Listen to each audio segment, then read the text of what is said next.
We have some breaking news coming out of the Winnipeg Jets camp this morning. This signing has massive implications for the Winnipeg Jets this offseason. It is one of many dominoes that are bound to fall. Kevin Cheveldayoff, on the second day of the NHL entry draft 2025, has re-signed Hayden Fleury to a 2-year contract extension. We are going to talk about the deal. We're going to talk about its implications and what it means for the Winnipeg Jets as we enter the offseason here. But I can't help but notice that about 70% of you have not subscribed to the Jets Digest channel. I'd highly suggest you do so. We're going to be making content all throughout the offseason, talking about all the latest news and signings and trades and anything that does happen with the Winnipeg Jets. Make sure you subscribe and stick around for more. All right, let's hop into the contract that has been signed. First of all, we're going to head over to Muratatesh on Twitter. Winnipeg has signed Hayden Fleury to a 2-year contract extension with an AAV of $950,000. So that is under $1 million per year. Tidy business by Kevin Cheveldayoff, if you ask me. Let's head over to Hayden Fleury's stat sheet here. As we look here, nothing too impressive. He played in 39 games last year. He's not an offensive force or anything, but I think these stats kind of hide where his value is for the Winnipeg Jets.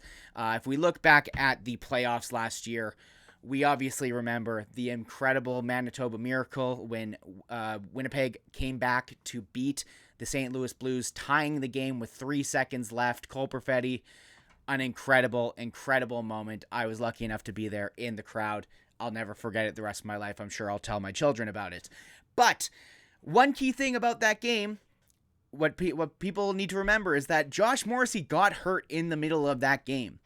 And if we look at Hayden Fleury going into the playoffs, he was not a player who was in the regular lineup. Logan Stanley was in ahead of him. Luke Schenn was in ahead of him. He was not a guy who Scott Arniel was going to. However, throughout the first few games of that Blues series, it seemed like Scott Arniel kind of started to realize that, Logan Stanley was probably not going to be a good option for him. If you look at his, his playing time, he was getting benched frequently when it came down to the important moments in the third period. He was not playing a lot. So Scott Arniel knew he had to shelter Logan Stanley against the Blues. And then we look at Hayden Fleury, who, had played a couple games in the, played 1 or 2 playoff games. But in this game here, he was a workhorse. With anyone else in that role, I'm going to look at Logan Stanley.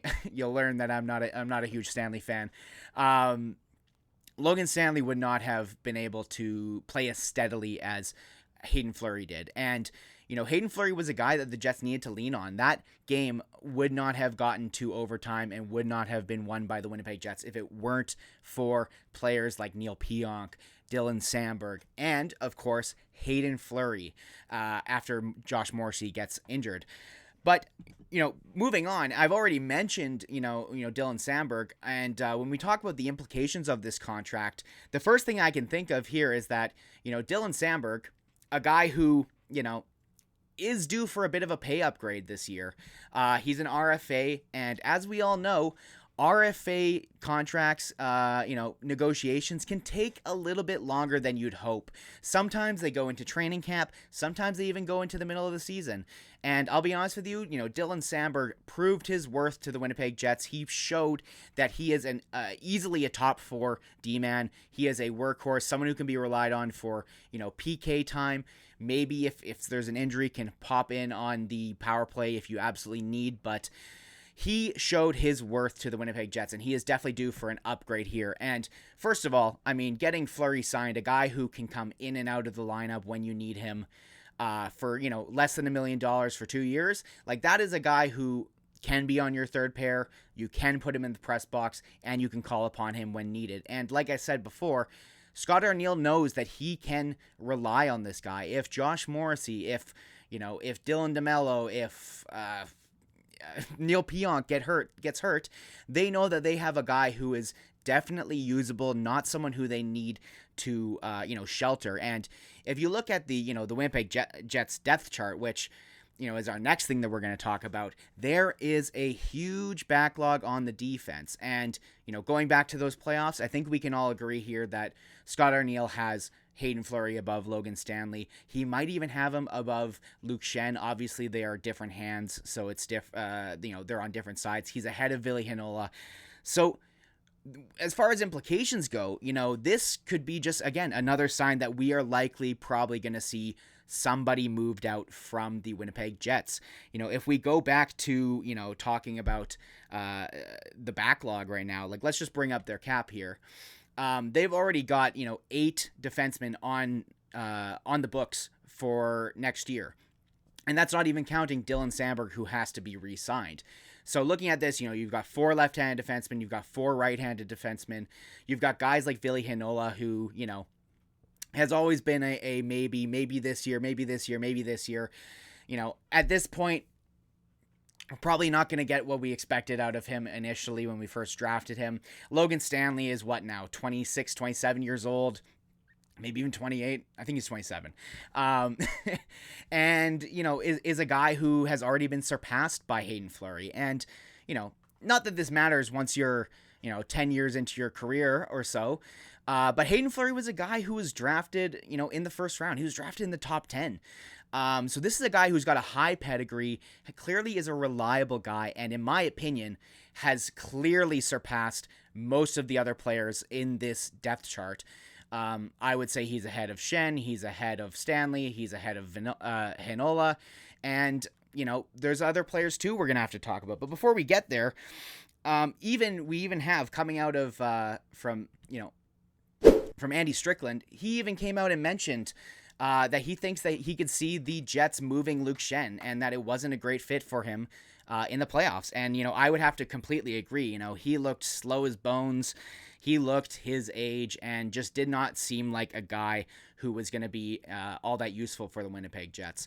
And, the fact that he's signed for another year at 2.75, that's a guy that you can hopefully move on for. I'm sure, I am confident that there is another team that would be interested in what Luke Schenn can bring to the table, but I just don't see him as a fit here with the Winnipeg Jets. Another reason why I could see that, all these things happening, we haven't even considered, we've talked about there's 8 guys already signed, there's 9 once Samberg gets here, but even more important, we got to talk about Elias Salomonson. This is a guy who was drafted, more than a couple of years ago for the Jets. He was a second rounder, but has finally made his way over from Europe to play in the AHL for the Manitoba Moose last year. And in 53 games last year, he had 27 points, which is definitely nothing to scoff at if you are a defenseman, especially in your first year coming across to North America, playing on North American ice.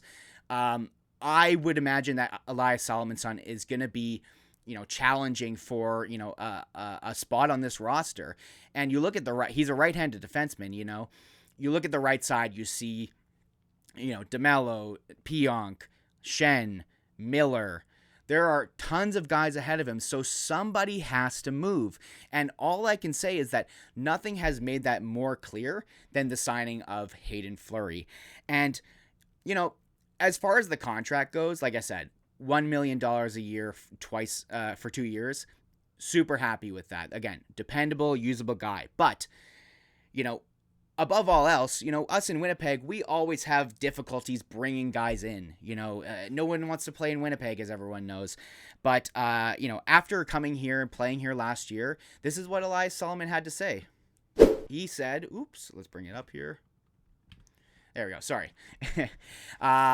A tweet from Muratatesh asked Hayden Fleury about his contract plans at the Jets exit interviews. He says, "I'd love to stay. I really enjoyed my time here. My wife and my kids really enjoy it.